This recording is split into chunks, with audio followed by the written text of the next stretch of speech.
안녕하세요. 신달자입니다. 저는 오늘 국립중앙도서관에 왔습니다. 인문학 프로그램 월간 인문학을 만나다에 강의를 한 것인데요. 오늘 오신 분들에게 인생은 참 힘들고 외롭고 고통스러운 것이지만 이렇게 잘 보면 위로도 주고 교훈도 주고, 그리고 어떤 분들이 그냥 스쳐 지나가면서 한마디의 말도 우리에게는 큰 용기와 힘이 되는, 그리고 살아가는데 응원가가 되는 그런 말들을 좀 전달해 드리고 싶었습니다. 네, 여러분 반갑습니다. 네, 요즘 좋은 계절이죠? 네.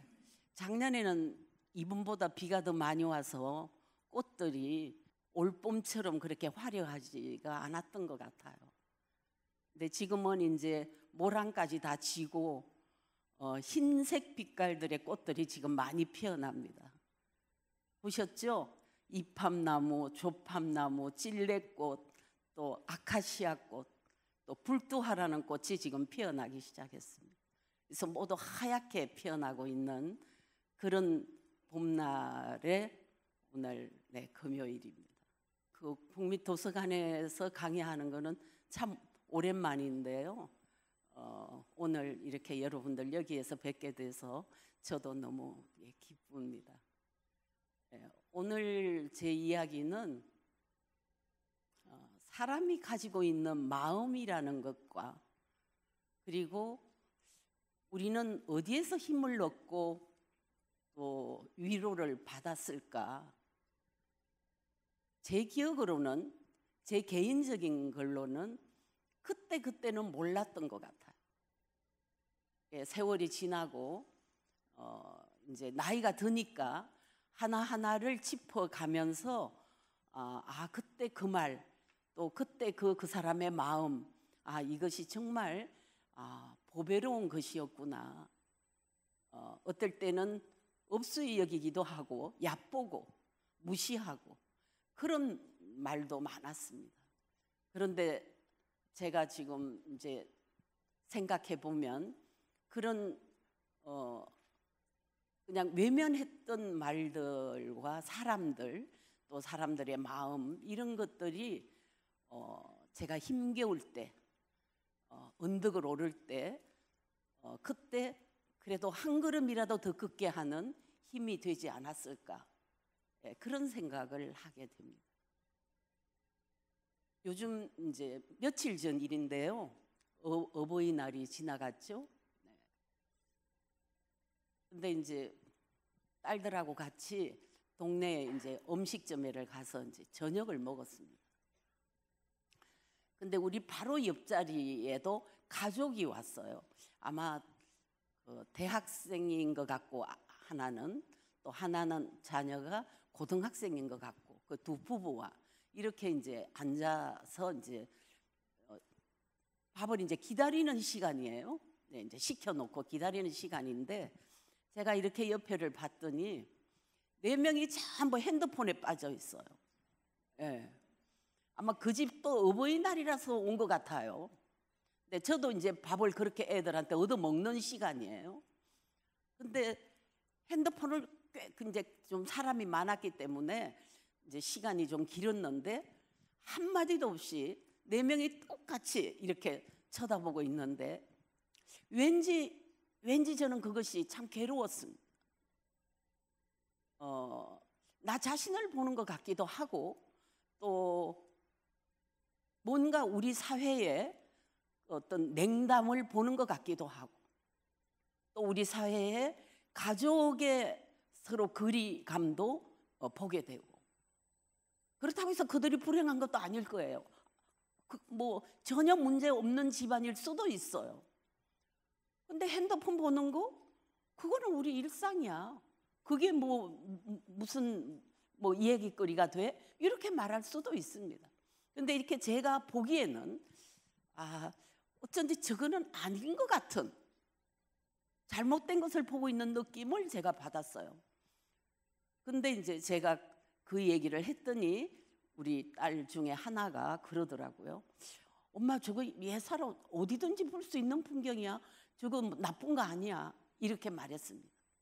제 선입관이 나쁘죠? 제 선입관이. 그러나 저는 어쩐지 거기에 자꾸 엑스표를 하고 싶은 거예요. 저는 우리가 여러분과 제가 그리고 이 공간을 넘어서는 많은 사람들 오고 가는 사람들의 가장 근간은 가족이라고 생각합니다. 제가 이제 25살 때 대학을 졸업하고 학교 조교를 했습니다. 이제 국문과 조교를 했는데 그때는 학교도 가난했기 때문에 방 하나에 6명의 교수가 있고 조교가 이제 문 옆에 이제 까만 전화 하나를 받고 선생님 전화 왔습니다. 뭐 이렇게 하는 역할을 했어요. 근데 제가 이제 그날 일찍 학교를 갔는데 과장 선생님이 이제 문을 열고 들어오시면서 막 툴툴거리는 거예요. 신조교 막 이러면서 아침에 마누라하고 싸운 날은 미인도 안 보여 막 이러는 거예요. 그래서 이제 내가 생각해 보면 그때 25살짜리가 생각하기는 아니 마누라하고 싸웠으니까 오히려 더 미인이 보일 것 같은 거예요. 25살짜리가 생각하기는. 그런데 이제 제가 결혼도 하고 나이가 이제 들면서 그때 그 선생님의 기분이 이런 것이었을 것이다. 출근하면서 등 뒤에 보내는 아내의 말 한마디가, 그것도 뭐 부드러운 말도 아니었을 거고 싸웠으니까, 그 말 한마디가 저 사람이 미적 감각, 미인을 보기에도 싫은, 그것까지도 거부하는, 그렇게 흔들리고 있구나, 이런 생각을 살아가면서 한 겁니다. 그러니까 가족의 말 한마디, 그것도 또 특히 아내의 말 한마디는 이 사람한테 그날 하루를 꽉 망치게 만든 겁니다. 부부 중에 누가 잘못했는지 저는 모르죠. 어쨌든 이분의 말씀 하나로 보면 아내하고 싸우면 미인도 보이지 않아. 저는 25살짜리로서는 도저히 납득하기가 어려운 그런 말이었습니다. 그런데 이제 지금 생각해 보면 말 한마디라는 게 그 사람의 그날의 운수를 뭐 사주팔자가 따로 있는 게 아니에요. 그날 하루를 이 사람에게 시각을 흔들리게 했구나, 이런 게 있는 거죠. 그 시각을 흔들린다는 것은 무엇입니까? 마음이 흔들린다는 뜻이죠. 마음을 바로잡지 못한다는 뜻이죠. 그런 점이 제가 이제 그 지난 날을 이렇게 보면 너무 많은 거예요. 요랬더라면, 요렇게 했더라면, 그렇지, 요렇게 했더라면, 이런 게 너무 많은 거예요. 젊었을 때는 자신감에 차 있었습니다. 그래, 내가 뭐 못하는 게 뭐야, 뭐 이렇게 생각했죠. 저는 20살 때도 나는 다 한다고 생각했어. 그런 것이 아마 그 젊음의 한 가닥일 수도 있습니다. 그러나 조금 더 귀를 기울이고 조금 더 손을 잡고 조금 더 마음을 기울이는 그런 것에서는 좀 더 멀어지지 않았을까. 그런 이제 후회와, 그리고 이제 내가 지금까지 나이 들고 오면서 만났던 무수한 사람들과 뭐 시간들, 이런 것에 정말 이렇게 고개를 숙이지 않을 수가 없다, 이렇게 이제 말씀드리고 싶은 겁니다. 뭐 여기가 속죄의장은 아니지만 인간의 마음과 말을 이야기하기 위해서는 이제 이런 어떤 지나온 날들이 다 조금씩 요랬더라면 하는 것들이 참 많았다, 그 말씀을 드리고 싶은 겁니다.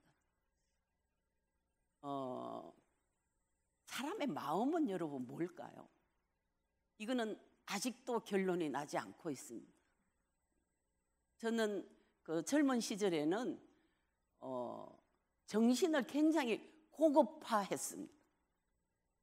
인간은 정신이지 육체 따위는 아무것도 아니야, 이런 말을 많이 했습니다. 젊은 날에는 건방지게도 그런 글도 썼습니다. 인간에게는 정신이라는 게 있는데 육체? 그건 아무것도 아니야. 그거는 아짜배기야. 싸구려야 이런 말까지 겁없이 했습니다. 제가 어느 날 이제 제가 이제 카톨릭인데 이제 어느 성당에서 아주 한 30여 년 전 일이에요. 근데 영화를 하나 봤는데 제목도 뭐 또 다 잊어버렸습니다. 그런데 마지막 장면 하나를 내가 지금 붙들고 있어요. 그게 어떤 영화였는가 하면 이제 어떤 신부님이, 그게 이제 주인공이죠, 영화에. 신부님이, 이분도 정신을 너무 강조하는 사람. 몸뚱아리는 그거는 뭐 아무것도 아니야. 그거는 없는 거야. 뭐 이런 식으로 이제 그 정신을 높이 평가하고 그 정신에서만이 하나님을 만날 수 있고 그 정신에서만이 인간의 길이 완성되고 뭐 이렇게 말하는 분이었어요. 그런데 이제 무슨 사건이 생겨서 이제 고문을 당합니다. 마지막 장면이 고문을 막 이렇게 뭐 무섭게 당하더라고요. 그 이제 뭐 온몸에 피가 나고 이러는데 이분이 이제 딱 고개를 떨구면서 이제 죽는 순간에 딱 한마디를 하고 죽습니다. 마지막에 뭐라고 그러는가 하면 아, 나에게 육체가 있었던가 이러고 죽습니다. 네. 이제 저희들이 대학 다닐 때는 국문과 학생이었는데 커피도 그냥 안 마셨어요. 예, 우리는 커피 마셔야 돼. 국문과잖아? 뭐 이러고 마셨어요. 뭐 국문과가 뭐 그리 대세였는지 모르겠는데 그렇게 하고 서로 그 격려가 됐을지도 몰라요. 우리는 국문과니까 좀 이상하게 해야 돼. 뭐 이제 이러고 누가 뭐 이렇게 평범한 뭐를 하면 그거 국문과생 맞아? 막 이러고 그 특별한 것에 대해서 굉장히 이제 치우치고 그랬었습니다. 막 그거는 학생이고 어릴 때 그냥 재미로 했다고 이제 생각할 수가 있는데 그럴 때도 늘 정신, 고급화 이런 거를 이제 연결시켰었습니다. 근데 제가 이제 나이가 들면서 물론 책 속에서 읽었는지 나 자신이 생각했는지 뭐 누구한테 들었는지 이거는 잘 모르겠습니다만은 그렇게 우리가 존중하고 정말 유일하다고 생각했던 그 인간의 정신은 결국은 우리 육체 안에 담겨져 있습니다. 육체 안에 빠져나가면 그건 정신이 아닌 겁니다. 말하자면 우리가 그렇게 무시하고 없는 것처럼 생각했던 그 육체가, 그 몸뚱아리가 바로 우리들의 정신의 그릇이었다. 이런 생각을 하면 너무나 우리가 한쪽으로 치우쳐 있었다. 세상에서 제일 나쁜 거는 어느 쪽으로 기우는 것이죠. 저는 그런 걸 굉장히 싫어합니다. 한쪽으로 기울다 보면 자기 편만을 이해하게 되고 상대방은 자꾸 부정하게 되는 거죠. 그것은 지식인으로서는 안 되는 일이라고 저는 생각합니다. 물론 어떤 것은 그래야 되겠죠. 상대방을 자꾸 깎아내리고 내 편을 갖다가 좀 더 올려야만 뭐가 될지 모르겠습니다. 그러나 우리가 그런 어떤 편애와 편식 그리고 편차 이런 것들에 빠지기 시작하면 평화라는 것은 없을 것이다. 발전도 나는 그렇게 뭐 잘 될까 이런 생각을 하게 되는 거죠. 그래서 완전히 내 것이라고 할 수는 없지만 그러나 자기가 낳은 자식은 어떻게 뭐 이렇게 편차를 가져올 수 있죠. 그러나 우리가 눈에 보이잖아요. 자기 자식도 뭔가 잘못되고 있고 뭔가 얘는 뭐 누구 얼굴이 그렇게 미인은 아니야 이런 거 속으로는 다 계산하지만 그러나 내 새끼니까 사랑하는 거. 그 사랑은 말하자면 그 저울에도 잴 수 없는 거죠. 인간의 그 어떤 저울로도 안 되는 거죠. 사랑은. 예, 그런데 그러면 거기에도 우리 나름으로는 이렇게 계산이 필요한 거죠. 그래서 얘는 이것이 부족하니까 이걸 좀 가르쳐야 되겠다. 이런 게 이제 부모의 역할이기도 할 것입니다. 이런 모든 것들이 이제 제가 오늘 나이 얘기를 너무 많이 합니다만은 80이 넘으니까 자꾸 나이 얘기가 나오네요. 네. 정말 말이라는 것은 그냥 이렇게 들었다가 내 마음에 안 들면 그냥 내려놓는 겁니다. 그렇게 잊어버린 게 너무 많겠죠. 너무 많겠죠. 그렇게 많은 것들 중에 말하자면 내 의식에 살아남아서 지금의 내 생활을 조종하고 있는 말들이 있습니다. 그것들이 없었으면 내가 좀 더 불행해질 수도 있는, 그리고 내가 좀 더 큰 실수를 할 수도 있을지도 모르는 이런 이제 말들이 있습니다. 그거는 여러분들도 다 있을 겁니다. 아, 그때 어디 갔는데 그 어른이 이런 말을 했는데 지금 생각하니까 그 말 때문에 내가 뭔가 길을 찾았다. 뭐 이런 경험들은 누구나 이제 다 이제 있을 것입니다. 근데 이제 누구한테 들었던 말로 이렇게 생각하면 좋은 말들은 참 많았어요. 저는 그 옛날에 부시 대통령이 미국에 나오고 존 캐리라는 사람과 이렇게 이제 서로 이제 경쟁이 붙었는데 뭐 서로 이제 막 흠도 말하고 그랬죠. 이제 선거 중간에는 뭐 서로 격렬하게 했습니다. 그런데 이제 부시가 딱 대통령이 되고, 근데 나는 미국이 우리나라보다 낫다고 생각하는 점이 그때 떨어진 사람한테는 마이크를 잘 안 줍니다. 우리나라는. 근데 기자가 존 캐리한테 먼저 갔어. 떨어졌죠. 존 캐리한테 먼저 가서 기분이 어떻습니까? 이제 이렇게 물었어요. 그랬더니 그분이 이렇게 말했습니다. 저도 뭐 TV에서 본 거예요. 직접 본 것도 아니고. 근데 그분이 이렇게 말하더라고요. 이제 선거는 끝났다.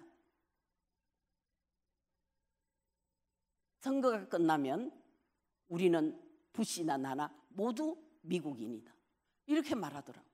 난 그게 참 부러웠어요. 선거는 끝났다. 선거가 끝나면 부시나 존 캐리나 모두가 우리는 다 미국인이다. 굉장한 말이라고 생각해요. 좋은 말로 따지면 뭐 얼마나 많겠습니까? 뭐 몇 시간도 이제 걸리겠지만 이제 그거는 이제 한 국가를 위한 이야기고, 나 자신에 대한 이야기가 내가 어떤 말로 의해서 성장했을까를 한번 생각해 봤습니다. 근데 이제 저희 아버지가 이제 저는 그 경남의 거창이라는 곳에서 태어났습니다. 아주 산골입니다. 아주 산골이고, 그러나 이제 사람들이 그러더라고요. 여기는 들어와서 울고 나갈 때 운다고. 이제 정은 있는 곳인가 봐요. 들어와서 너무 촌이라서 울고 나갈 때 또 운다. 이제 그런 말을 들었고, 그리고 거기는 뭐 생선이 들어올 때도 다른 데서 다 못 팔고 조금 상한 걸 소금 뿌려서 들어왔어요. 초등학교 때 그 고등어를 먹고 조퇴했어요. 온몸에 이렇게 발진이 돋아서. 그러니까 이제 잘못 먹은 거, 상한 걸 먹은 거죠. 그렇게 이제 촌이었습니다. 그런데 고등학교 1학년 때 제가 이제 부산으로 고등학교를 전학을 하면서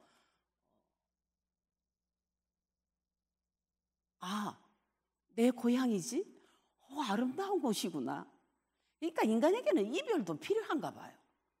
이렇게 좀 멀리 두고 보는 거. 이것도 좋았고 저것도 좋고, 여기 참 아름다운 곳이네. 이런 생각을 고등학교 1학년 때 했습니다. 고향을 떠나면서.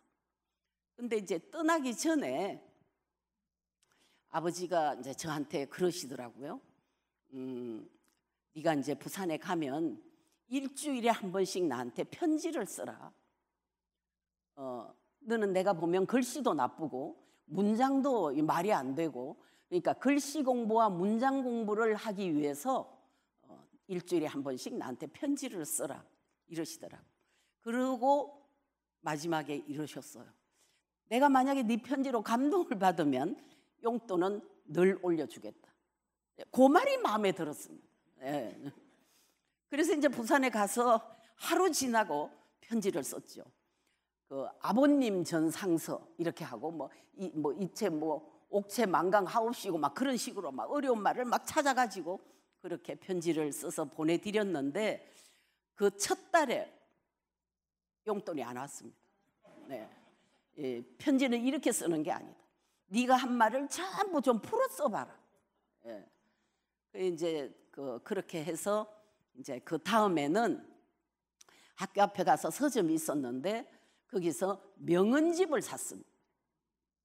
명언집을 사가지고 그걸 여러 개 써먹으면 들통나니까 거기에 와서 딱 2개를 골라서 이제 근데 그 무슨 말인지도 잘 몰라요. 그냥 근사해 보여서 그래 이제 거기다가 넣고 이제 아버님 전상서를 아버님께 드립니다. 뭐 이렇게 썼다가 아버님도 안 된다고 그래가지고 나중에는 이제 아버지께 드립니다. 이렇게 이제 아버지가 그런 걸 좀 가르쳐 주셨죠. 그래가지고 이제 그런 걸 쓰니까 아버지가 뭐 그냥 흥분을 하셨어요. 네가 어떻게 이런 말을 하냐. 그렇게 해서 이제 어떻게 되겠습니까? 용돈은 날로 올라갔습니다. 예.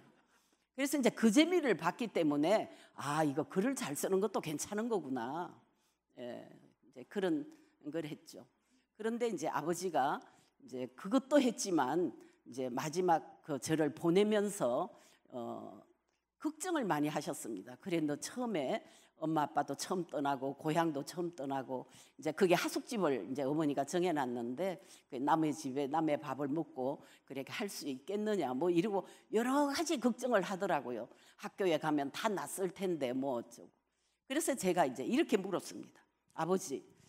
아버지는 제가 그러면 어떻게 자랐으면 좋겠습니까? 이렇게 이제 물었어요. 그랬더니 아버지가 이렇게 고개를 숙이고 한참 계시더니 나는 네가 달자 너 말고 네 친구들이 달자는 약속을 잘 지키는 사람이에요 라고 한다면 나는 너한테 더 바랄 게 없다 그러시더라고요. 그래서 제가 약속 이렇게 해서 제 갈비뼈 속에 싹 집어넣었습니다. 그래요 아버지 그렇게 하겠습니다. 그렇게 이제 하고 이제 아버지 방에서 나왔더니 엄마가 묻더라고요. 뭐라 하더노? 막 그래서 약속을 잘 지키라네. 그러니까 아이고 지나 잘 지키지 이러시더라. 우리 엄마가 이제 그것이 한 장면이에요. 근데 사실은 제가 이제 그 부산을 가게 된 거는 우리 어머니 때문입니다. 우리 어머니는 이제 그 가난한 집의 딸로 이제 태어나서 외딸입니다. 이게 이제 외딸인데 그 이제 부잣집으로 시집을 간 거예요. 시집을 갔더니 시어머니, 시할머니 뭐 가족이 많고 그 뭐 밥하느라고 정신이 없었고 이제 결국 이제 딸을 계속 낳고 그러니까 늘 그냥 일하는 여자로 들여온 거예요. 이제 딸은 자꾸 낳고 그 이제 제가 7째 딸입니다. 근데 제가 7째 딸인데 이제 제가 낳고 아기 때 위에 언니가 하나 죽고 또 그 다음에도 뭐 하나 죽었는데 이제 그러니까 우리 엄마 아버지가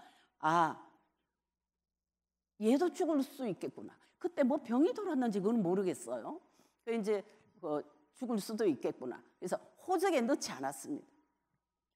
그러니까 이제 12월 달이 되게 제가 태어난 건 5월인데 12월까지 이제 얘는 없는 애로 그냥 안 죽을 만큼 이제 뭘 먹이고 둔 것 같아요. 근데 이제 12월 달이 됐는데 그 이제 군청에서 뭐 이제 막 와서 가가호호 다니면서 이제 출생신고 하시오. 그때는 안 하는 사람이 너무 많아가지고 40년대죠. 안 하는 사람이 많으니까 그렇게 다녔대요. 그러니까 이제 아버지가 그냥 미루지 말고 이제 더 미루지 말고 해야겠다. 그리고 이제 간 거예요. 그래 가서 이제 이름을 물었습니다. 이제 호적에 넣으려면 신하고 자자는 그때는 정해져 있는 겁니다. 예, 그때 외정시대 그 초기에는요 전부 자자를 우리 학교 다닐 때 출석부 보면은 민자, 이자, 영자, 순자 뭐 이게 다 자자가 많았어요. 그래 이제 그러면 이제 한 글자는 지어야 되잖아요. 저희 아버지한테 이 말을 한 1000번은 들었습니다. 그 이제 한 글자를 지어야 되는데 딱 생각했다가 그동안에 5월에 나서 12월에 넣는 것도 미안하고 또 앞으로 얘를 뭐 잘 키울 자신감도 없고 그러니까 네 혼자 모든 걸 잘해서 혼자 잘 살아라 라는 뜻으로 통달할 달자를 넣은 겁니다. 그래서 이제 신달자가 된 거예요. 그런데 제가 태어난 날은 이제 오늘이 10일이니까 며칠 있으면 부처님 생일이죠. 부처님 생일날 태어났습니다. 시도 똑같습니다. 11시. 똑같아요. 그런데 그러면 아버지가 가서 호적에 넣은 날은 언제냐? 12월 25일 예수님 생일. 저는 2개의 성인을 가지고 있습니다. 뭐 안 되는 거 있으면 저한테 가져오십시오. 그렇게 해서 이제 어머니는 굉장히 걱정을 했습니다. 기집애가 너무 큰 날에 태어나고 이래서 좋지 않을 거다. 그래서 뭐 여러 가지 뭐 해서 저를 생일만 되면 꼭 절에 데리고 가서 밥을 먹였습니다. 그때는 이게 바가지 그릇이 없어서 바가지인데 이제 할머니들한테 얘가 올 생일이라요 이러면 할머니들이 다 한 숟가락씩 줘서 밥을 이만큼 됐었어요. 그래 이제 그렇게 이제 먹던 생각이 납니다. 제가 중학교 1학년 때는 운동화라는 것이 나오기 시작했습니다. 고무신에서 운동화가 나올 때인데 제가 이제 엄마한테 엄마 나도 운동화 사줘 이러면 어머니가 하는 말이 있었습니다. 오르지 못할 나무는 쳐다도 보지 마라. 예. 그러니까 아예 희망을 싹 잘랐던 거죠. 오르지 못할 나무는 쳐다도 보지 마라. 자, 그러다가 어머니가 이제 제가 고등학교 들어가면서 인생관이 바뀌었습니다. 나 돌파구를 찾자. 그래가지고 1955년에 제 위에 언니 둘을 마산여고에 놓고 그리고 이제 그 마산여고를 졸업하면서 어머니는 언제나 좋은 남자를 만나라 이런 말을 잘 안 했습니다. 자기가 남자한테 속았기 때문에 그런데 사회적으로 어떤 일을 해라 이런 말인데 그 두 딸은 저보다 또 예뻐가지고 연애하고 이제 결혼하고 뭐 이런 일들이 있었어요. 그 이제 있었는데 저보고 제가 이제 고등학교를 들어갈 때 부산으로 가라고 마산은 터가 나쁘다. 니는 부산으로 가라. 이래서 이제 가는데 제가 안 갔습니다. 그래서 이제 거창여고에 들어갔다가 어느 날 어머니가 너 내일 학교에 안 가도 된다. 부산에 학교 하나 얻어놨다 이러더라고요. 그래서 이제 부산을 가게 된 겁니다. 근데 부산에 갈 때는 뭐라고 그랬는가 하면 저한테 달자야 세상에는 오르지 못할 나무가 없다. 그러니까 한 무지한 여성 하나가 그러니까 인생관이 달라진 거죠. 이제 자기가 너무나 많이 당하다가 그런데 어머니한테 누가 있었을까요? 어머니보다 훨씬 현명한 동서가 하나 있었습니다. 그러니까 아버지 형제밖에 없는데 그러니까 이제 밑에 동서가 있죠. 이 동서는 그 당시에 대구의 경복여고를 졸업한 재원입니다. 부잣집 딸이고 얼굴도 잘생기고 거기다가 이 사람은 낳았다 하면 아들이에요. 그러니까 이제 어머니하고는 너무나 많은 그게 있는 거죠. 그래서 이제 어머니는 늘 너희 숙모같이 되라. 그것이 이제 자문이었습니다. 그리고 심부름을 시키는데 꼭 이 말을 했어요. 너희 숙모 그 경대 옆에 사진 한번 보고 와라. 그게 이제 경복여고 세라복을 입고 찍은 숙모 사진을 하나 붙여놨는데 그걸 보라 이거예요. 그걸 본다는 뜻은 뭐죠? 너도 더 똑똑한 여자로 더 현명한 여자로 살아갈 그런 길을 그 사진에서 찾아라 이런 뜻이었어요. 이 세상에는 오르지 못할 나무가 없다. 자, 그렇게 이제 한 여자가 변하는 거죠. 그렇게 해서 이제 제가 이제 부산에서 고등학교를 졸업하고 이제 서울로 와서 이제 대학을 하고 이렇게 이제 길이 이제 정해진 겁니다. 어떻게 보면 어머니가 다 정해진 거예요. 제가 고등학교를 다닐 때는 부산에도 연세대학이 있었습니다. 그때 전쟁 때 내려온 연세대학이 그때도 이제 있었는데 연세대 국문과를 가라고 그랬습니다. 아버지는. 그런데 엄마가 안 된다. 얘는 서울로 보내야 돼.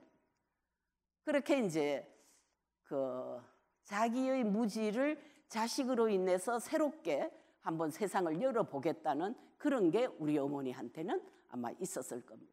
그런 어머니의 여머니 또 어머니의 고집이 결국은 그런 문을 열게 했던 게 아닐까 이제 그런 생각이 듭니다. 근데 제가 이제 거창 출신인데 제가 거창 고등학교 1학년 들어갔을 때 이제 거창 출신인 어떤 여성이 교사로 온다는 거예요. 이제 서울에서 온다니까 막 저는 가슴이 굉장히 설레었습니다. 서울에서 오는 여자는 도대체 어떨까? 뭐 이제 그래서 우리가 그때 거창여고 때 배우는 최무룡, 신영균 이런 사람들이었어요. 근데 이제 운동장에 모이면 맨 그 사람들, 그 시골에 앉아서 누군지도 모를 그런 사람이, 그런 애들이 앉아서 뭐 최무룡은 어떻고 신영균이 어쩌고 막 그런 얘기. 근데 그런 거 얘기하고 나면 조금 속이 편안했어요, 친구들과. 그런데 최근에 신영균 씨를 만나가지고 내가 그런 얘기를 했더니 좋아하던데요. 시골 여학생이 당신을 굉장히 흠모했었다 이러니까 좋아하더라고요. 또 배우니까 뭐 그거는 그럴 수 있습니다. 그거는 뭐 이제 농담이고. 그런데 그렇게 이제 해서 이제 우리 어머니의 인생이 달라졌고, 그리고 이제 저도 거기에 이제 호응을 하기 시작했고, 그리고 이제 서울에 안착한 겁니다.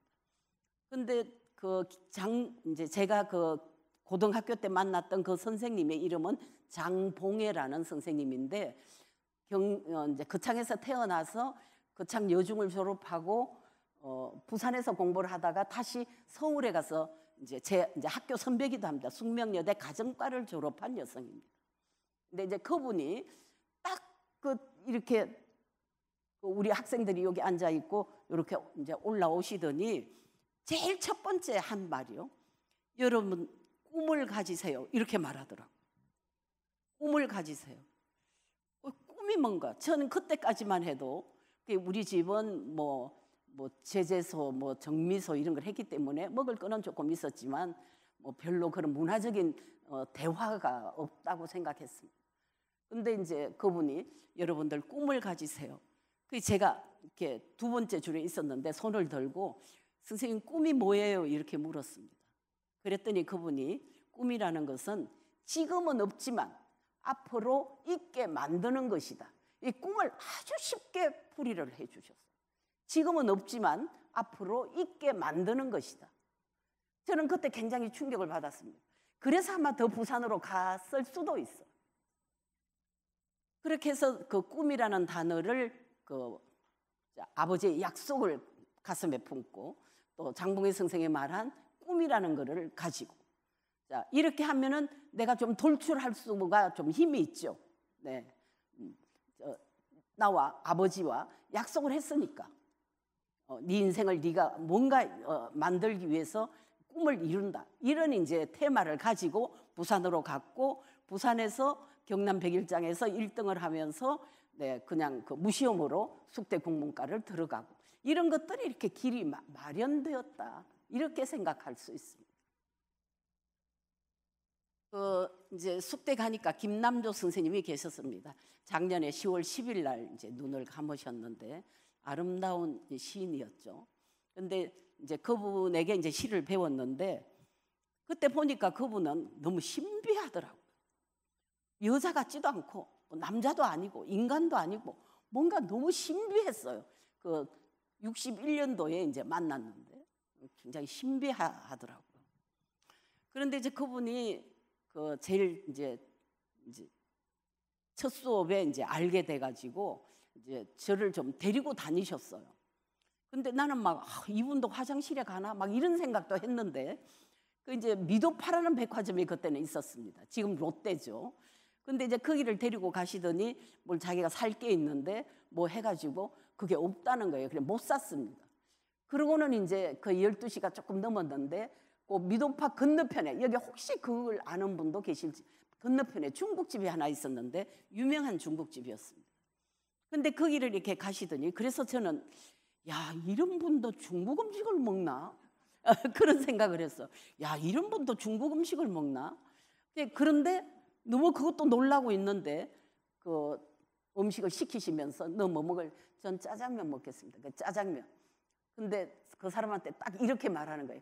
짜장면 하나, 짬뽕 하나. 근데 저는 그때 기절하는 줄 알았어요. 이런 분이 짬뽕을 먹는다니 생각지도. 네.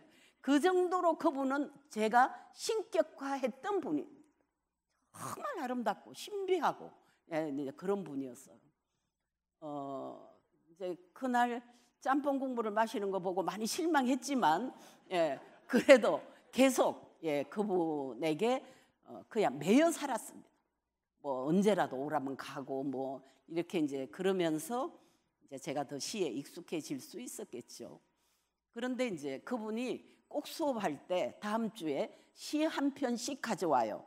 이렇게 말합니다. 그러면 이제 한 편씩을 다음 시간에 내는 거예요. 그런데 저는 한 편이라는 게 너무 갈증이 나요.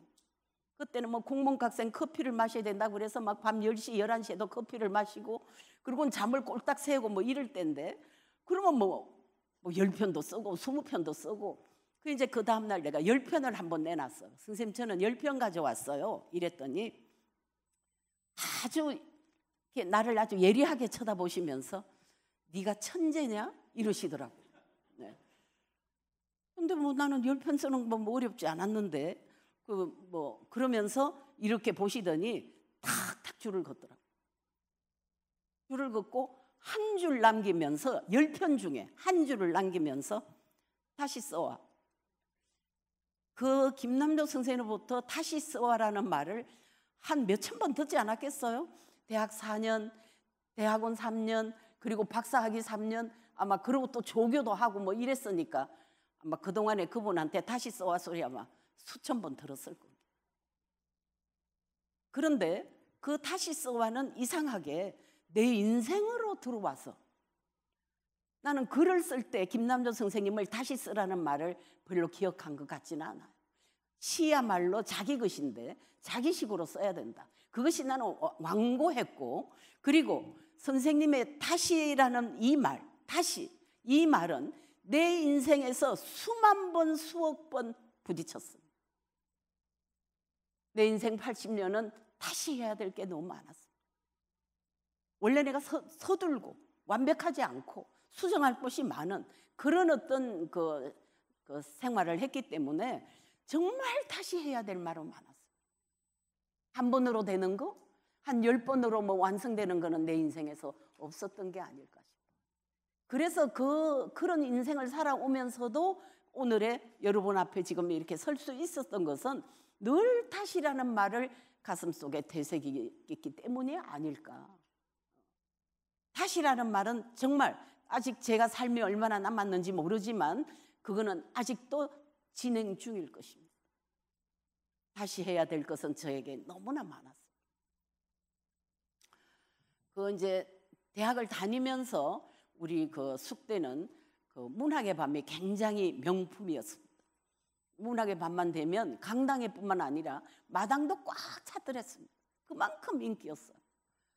그런데 이제 그때 이제 시평을 해주는 분이 이제 가끔 오셨어요. 박목월 선생님이 오실 때도 있고, 서정주 선생님이 오실 때도 있고, 서정주 선생님은 숙대 옆에 공덕동에 이제 사셨는데, 이제 두 분이 이제 교대로 많이 오셨는데, 이제 박목월 선생님이 훨씬 더 많이 오셨습니다. 이제 박목월 선생님이 그 인연으로 제가 이제 대학 졸업 맞고, 그리고 뭐 이제 이렇게 이제 결혼도 하고, 그러면서 박목월 선생님이 저에게 이제 시도 다 이제 내버렸고, 시가 뭐 나 밥을 먹여줘, 그리고 다 버렸고, 그럴 때 이제 우연히 만나게 됐어요. 만나게 됐는데 그분이 저에게 지금도 글을 써나 이러시더라고요. 그래서 내가 그동안에 잊어버렸던 게 내가 허리가 아팠던 거, 내가 머리가 덜 쑤셨던 거, 그리고 그냥 가슴이 확 비어서 그냥 꼭대기에서 떨어져 죽고 싶었을 때 그때 내가 시를 놓아서 그랬구나. 내가 찾고 있었던 게 시였구나. 이런 생각을 이제 하게 됐죠. 그분이 이제 일깨워 준 겁니다. 그래, 요즘도 글을 쓰나? 그게 글이었구나. 이렇게 인생에서는 몇 번 휴식이 있습니다. 잊어버리게 되는 경우도 많고. 근데 그때 누군가가 너 그거 잘했잖아. 이렇게 해주는 거. 너 그때 그거 잘했잖아. 이렇게 지적해 줄 수 있는 사람이 있다는 거는 그것도 큰 축복입니다. 말하자면 문 하나를 열어주는 것이죠. 그런데 이제 그때 그분이 이제 그렇게 얘기하면서 일주일에 한 번씩 일주일에 한 번씩, 그때 제가 이제 이렇게 임신 두째 아이를 가지고 있었는데 그분이 이제 일요일 날 시를 갖다가 한 2편 가지고 오라고 그래서 임신을 했는데도 막 커피를 마시면서 밤을 새서 글을 써가지고 그 집에 갔었습니다. 그런데 그냥 이렇게 내가 내놨더니 읽지도 않고 뭐 딴소리만 하시고 자꾸 너무 이렇게 굴욕적으로 하시는 거예요. 아, 그래서 이거 안 되겠다. 그냥 다음 주는 안 와야지. 그리고는 그분 이제 원효로 집에 하얀 대문이었는데 내가 이렇게 열고 나가면서 내가 이 대문을 다시 들어온다면 나는 엄마가 아니다. 뱃속에 있는 애한테 이건 죄를 짓는 일이다. 그렇게 생각했지만 그 다음 일요일 날 또 갔고 그 다음 일요일 날 또 갔고 그렇게 가서 이제 다시 재등단을 했던 이야기가 있습니다. 그분은 나중에 저에게 그렇게 말했습니다. 너 우연히 만났을 때 너는 인생을 다 놓아버린 애 같았다. 그리고 옷차림도 뭐 집에서 자다가 나왔는지 도대체 신달자가 아니었어. 이제 이러면서 얘를 좀 독하게 해서 그래도 오면 앞으로 글을 쓰게 하고 내가 이렇게 무시하는데도 안 오면 뭐 그거는 끝이다. 걔는 자격이 없어. 이렇게 생각하려고 했는데 그래도 너는 왔다. 그래서 너는 다시 시인이 된 거야. 이렇게 말씀하셨어요. 그렇게 이제 조금 친해졌을 때 제가 그분에게 물었습니다. 선생님 시는 지금 초등학교, 중고등학교, 뭐 대학 교과서에 전부 선생님의 나그네가 있는데 그 나그네가 선생님 대표작입니까? 이렇게 물었습니다. 그랬더니 선생님이 이러시는 거예요. 신군, 그때 저기 그 신양이죠, 우리가 말하면. 근데 그분은 늘 신군 이렇게 불렀어요. 신군, 내 대표작은 나그네가 아니다. 오늘 밤에 내가 쓸 끼다. 이렇게 말이죠. 내 대표작은 오늘 밤에 쓸 끼다. 이렇게 말씀하셨어요. 그때 제가 감동을 받았습니다. 아, 우리는 대도 안 한 걸 갖다가 막 찾아가지고 이게 내 대표작이야 막 이런 장난기를 가지고 하는데 이렇게 유명한 분, 그 나그네는 우리나라의 모든 교과서에 없는 곳이 없는데 아, 그게 대표작이 아니구나. 그리고 더욱 오늘 밤에 쓰신다.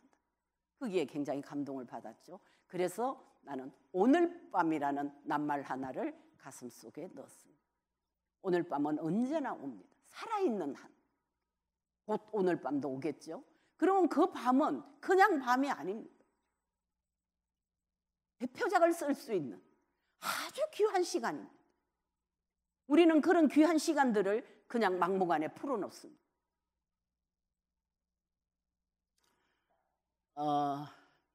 여러분, 우리나라는, 다른 나라는 잘 모르겠어요. 당연하다라는 말을 당근이지 이렇게 표현하더라고요. 언제부터 그런 말을 쓰기 시작했는지는 모르겠어요. 예. 엄마 오늘 집에 있어? 당근이지. 뭐 나도 그렇게 한번 해봤어요. 근데 그게 무슨 말인지는 몰라. 예, 당근. 그 이제 뭐 아침에 왔어. 당근이지. 아, 이렇게 아름다운 꽃들이 피었어. 봄이니까 당연하지. 당근이야. 이렇게 이제 말을 합니다. 여러분, 그런데 이제 또 나이를 얘기합니다만은 제가 80이 넘으니까 아침 오는 거 기적입니다. 당근이 아니에요. 당근이 아닌 일이 너무 많습니다. 기적이 계속 일어나고 있는 겁니다. 오늘 우리나라는 봄이 있고 평화스러웠고 햇빛이 반짝이고 거기 여러분과 제가 이 국립도서관에서 이렇게 만나는 거, 이거 기적입니다. 여러분들도 몸이 아프시지 않아서 이거 올 수 있었던 거 기적입니다. 아침에 친구에게 전화를 받는 거, 누구에게 편지를 받는 일, 이런 거 다 기적이라는 생각을 요즘 하며 삽니다. 당근 아니다.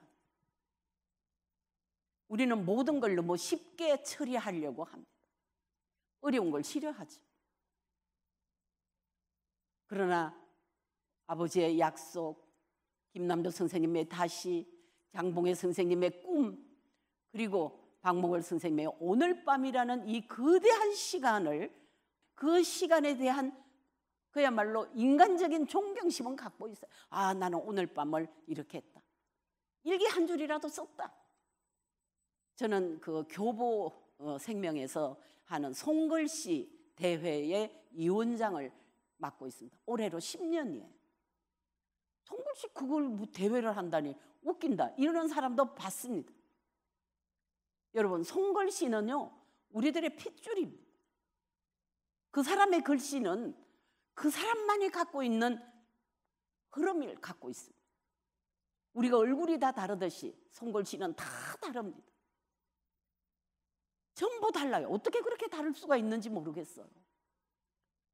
그런데 뭐 글씨 가지고 운명론을 보는 사람도 있어요. 네, 있는데 옛날에 일제시대 때는요 송글씨를 육필이라고 그랬습니다. 육체, 우리 몸에서 흘러나오는 것이라고 했습니다. 근데 우리 이제 그 말을 고쳤죠. 송글씨로. 근데 여러분, 저는 이제 시집을 내서 남들한테 이렇게 보내잖아요. 그러면 이제 문자가 와요. 아, 축하해, 뭐 고마워, 이렇게 오죠. 그런데 꼭 편지로 송글씨로 보내는 사람들이 몇 명 있습니다. 근데 그거는 서랍에 고이 모셔둡니다. 그거는 버리지를 못해요. 왜 그럴까요? 귀하다는 걸 아니까. 그런데 이제 올해로 10년째라 뭐 이제 여러 가지 행사도 할 것입니다. 그런데 너무 글씨를 잘 쓰는 사람이 많아요. 깜짝 놀랐어요. 그 대회를 보면서. 초등학생부, 이제 일반부, 그리고 중고등학생부가 있는데 뭐 너무 모두 잘 써요. 그래서 이제 늘 회의를 하죠.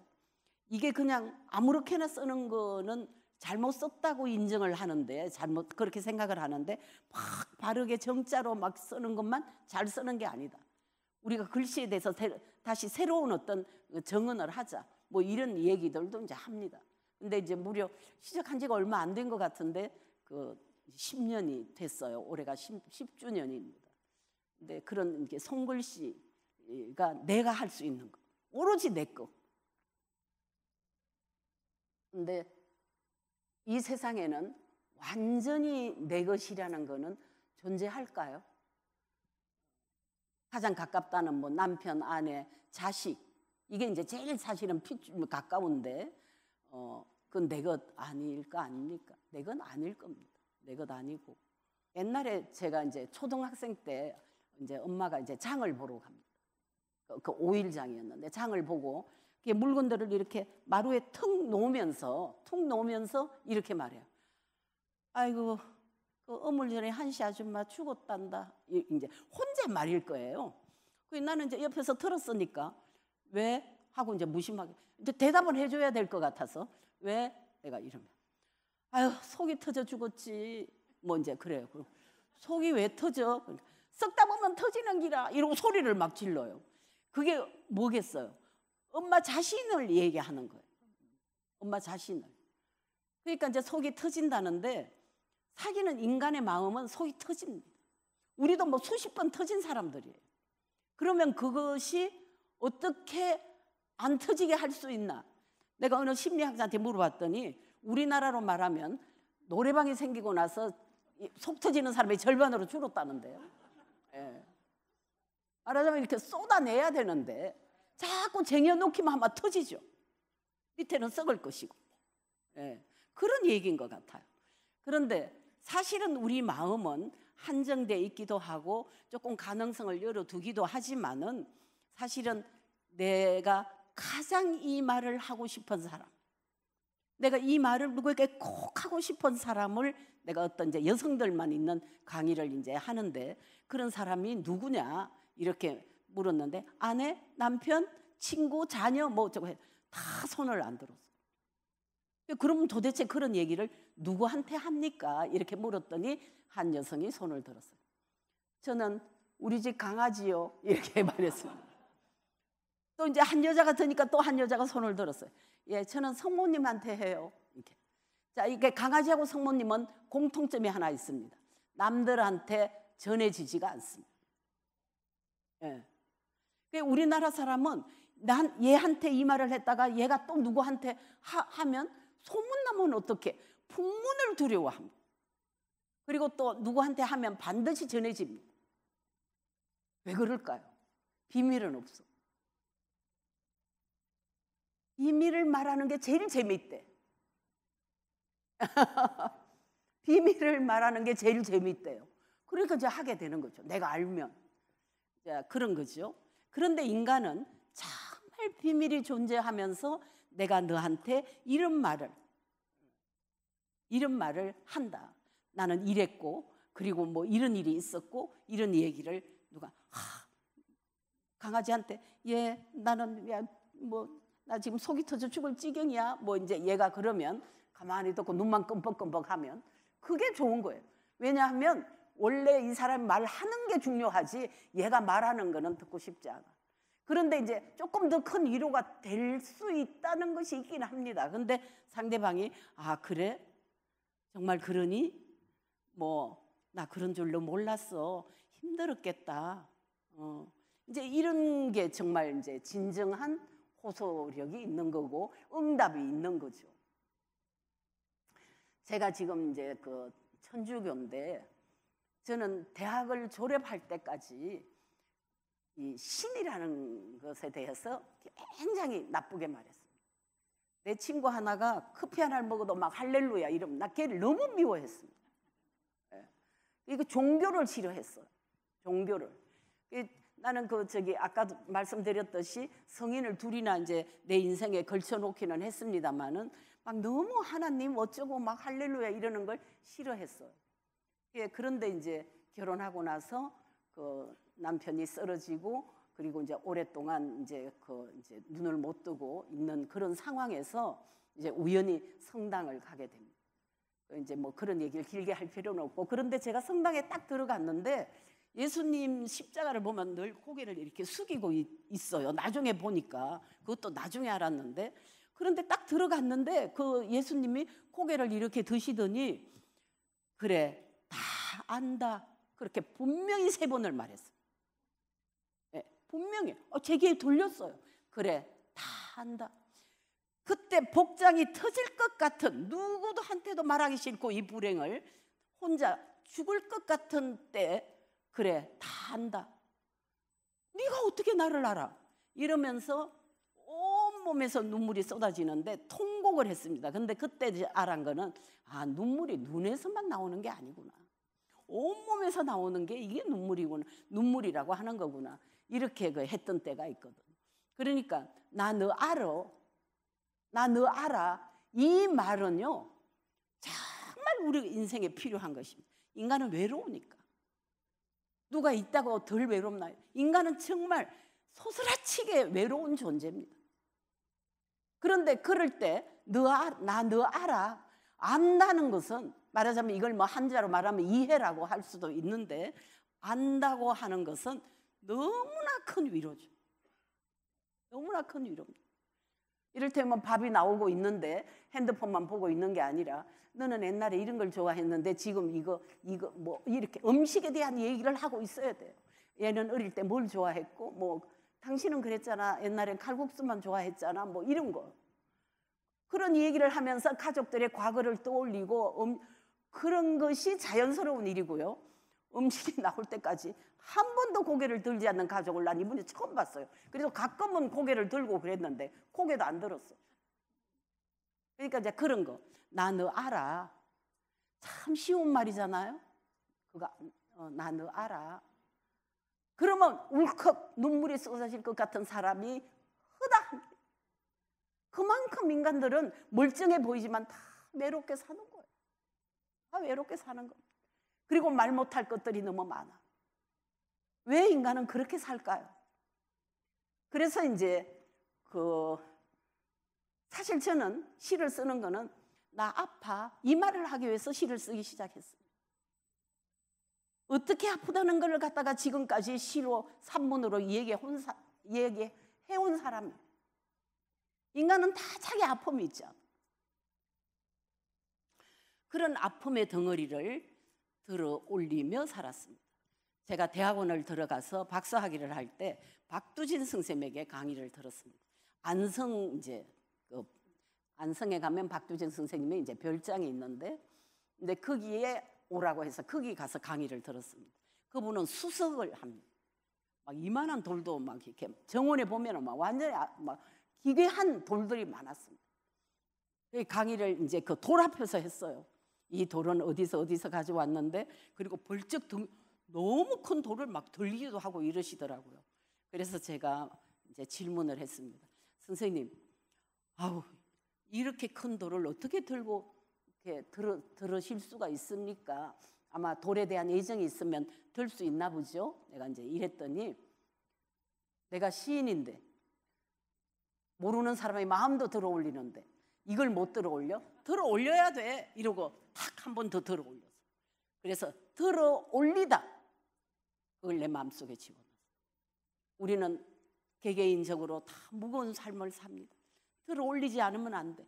내 팽개칠 것이 하나도 없어. 그렇게 해야만 결국은 나도 내 삶에 대해서 예의를 지키는 겁니다. 나도 나를 좀 사랑해야지. 그래서 제 그 시의 몇 편에는 자위라는 말을 이렇게 많이 넣었는데, 결국은 내가 나를, 그래 너 힘들지? 괜찮아. 너 요즘 잘하고 있잖아. 저는 저에게 제가 말합니다. 그리고 또 다행의 축복으로 글을 쓰는 사람이라 글로 그렇게 쓰면 제가 좀 힘이 나기도 하는